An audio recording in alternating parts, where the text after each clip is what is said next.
Crash du vol Lyon Air, ce que l'on sait. Vidéo. Le Boeing 737 qui s'est écrasé en mer de Java transportait 181 passagers et 8 membres d'équipage. Les circonstances ne permettent pas d'identifier une cause. Les conditions météo. Pas d'orage, un vent faible de 5 km/h, une visibilité de 8 km, une température de 26 degrés C, rien n'est accidentogène dans les données météo au moment de l'accident. Après le décollage, l'avion a traversé une couche de nuages vers l'altitude de 700 mètres. L'équipage du vol JT610 n'était donc plus en vue du sol puis de la mer. L'avion. Il s'agit d'un des derniers modèles de biréacteur moyen courrier de Boeing, le B737 MAX 8. Immatriculé PQLQP, l'appareil du vol JT610 avait été livré fin juillet à la compagnie Lyon Air. La cabine aménagée en classe unique compte 189 sièges.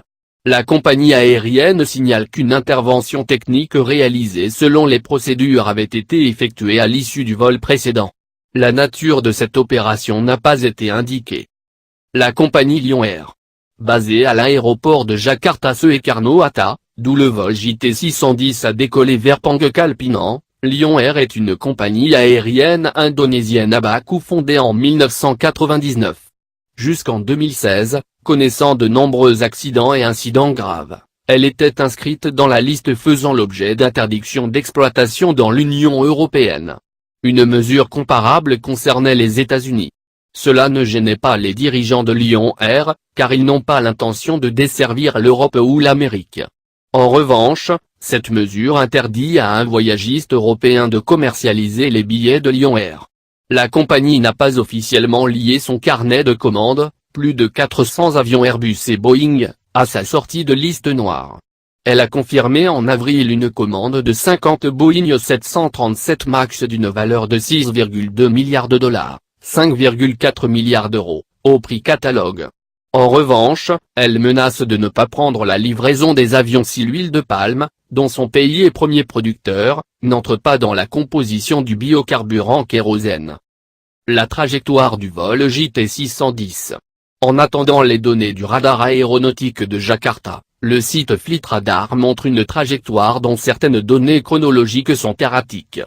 Les mêmes imprécisions avaient été relevées lors d'un vol précédent. Sont-elles dues à une défaillance des instruments de bord? Le Boeing 737 a décollé en piste 25L, orientée sud-ouest. La trace montre que l'appareil a ensuite poursuivi sa montée, virant à 180 degrés vers la gauche pour mettre le cap vers Pangkal Pinang, sa destination à 442 km. Il monte, semble-t-il, normalement jusqu'à environ 5000 pieds, 700 mètres, mais son altitude ou les données transmises fluctuent. Moins de 10 minutes après avoir décollé, il descend rapidement vers 3650 pieds. Le contact est alors perdu. Les causes possibles.